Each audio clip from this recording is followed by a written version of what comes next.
Modern बहू की दबंगई। Jeans और टी शर्ट में आकर उसने हेलो आंटी कहा। मैंने भी प्रति उत्तर में हेलो ही कहा। तभी उसकी माँ बोली, आंटी के पैर छुओ बेटा। उसको असहज देखकर मैंने कह दिया, रहने दो बेटा, उसकी कोई ज़रूरत नहीं है। बातों से एकदम बिंदास, खिलखिला कर हंसने वाली, अपनी माँ से हर बात पर तर्क वितर्क करने वाली संध्या मेरे बेटे सुयश को पसंद ही नहीं, प्यारी भी थी। सुयश मेरा इकलौता बेटा, जैसा नाम वैसा गुण। ईश्वर ने 10 बेटों के गुण के बराबर गुण दिए थे मेरे सुयश में, लेकिन मेरा मन हमेशा एक बेटी की चाहत में कलपता रहता। सोचती थी बहू को ही बेटी का प्यार दूंगी। अपनी बहू की जो छवि मैंने सोची थी उसके विपरीत थी संध्या। न जाने क्या दिखा था इसमें मेरे बेटे को, जो इससे शादी करने की जिद कर बैठा था। शादी की रस्म के बाद संध्या हमारे घर आ गई, लेकिन मेरा मन हमेशा आशंकित रहता था। वेस्टर्न सोच रखने वाली यह लड़की पूरी जिंदगी मेरे बेटे का साथ निभा पाएगी। संस्कारी बहू लाना चाहती थी मैं अपने सुयश के लिए। हमेशा डर लगा रहता था कि अगर मैं उसे अपने घर के तौर तरीके समझाऊं तो मेरे साथ कैसा व्यवहार करेगी। मैं इसी उधेड़बुन में लगी थी कि बेटा बहू अपना हनीमून मनाकर वापस आ गए। अगले दिन दोनों को ऑफिस जाना था। सुबह की नींद मुझे बहुत प्यारी थी। सोचती थी बहू आ जाएगी तो उसके हाथ की चाय पीकर अपनी सुबह की शुरुआत करूंगी।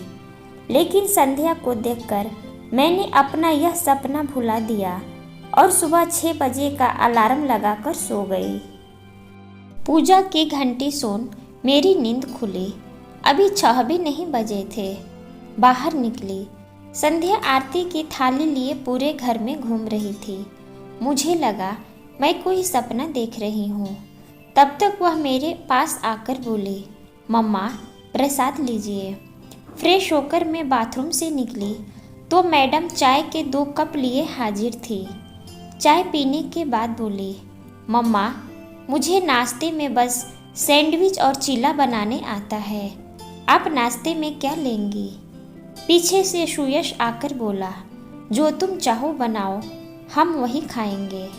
सुयश ने मेरा हैरान चेहरा देखकर पूछा, क्या हुआ माँ, चाय पसंद नहीं आई? नहीं रे, इतनी अच्छी चाय तो खुद मैंने भी नहीं बनाई कभी। फिर मैंने बहू से कहा, तुम्हें ऑफिस जाना है, बेटा तैयार हो जाओ, मैं नाश्ता बना लूँगी। नहीं मम्मा, नाश्ता तो मैं ही बनाऊंगी, मुझे तो पूरा दिन ऑफिस में ही रहना है, घर पर तो सब आपको ही देखना है। संध्या कभी कोई मौका नहीं देती थी कमी निकालने का, लेकिन मैं फिर भी डरी रहती थी।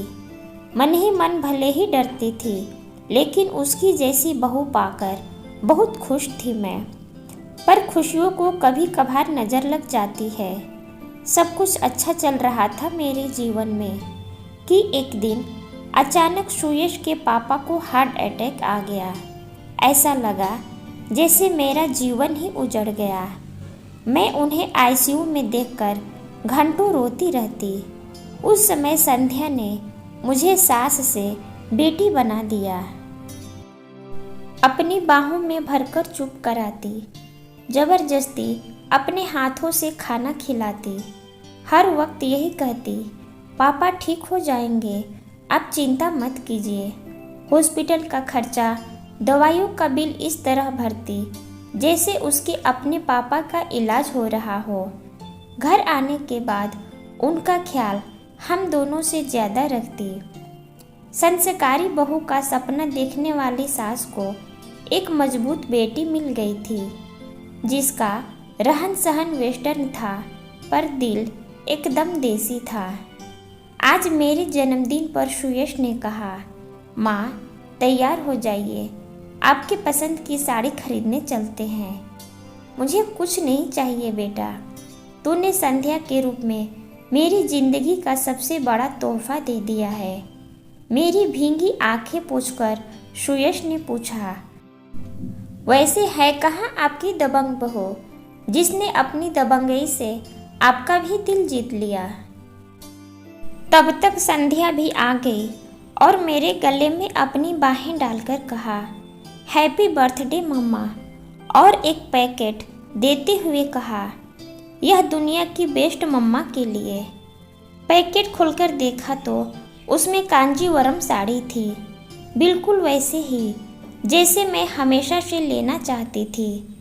मेरे आश्चर्यचकित चेहरे को देखकर बोली, वह जब आप रेखा की तस्वीर गूगल पर सर्च करके घंटों देखती थी, तभी मुझे समझ में आ गया कि आप उन तस्वीरों में क्या देखती थी।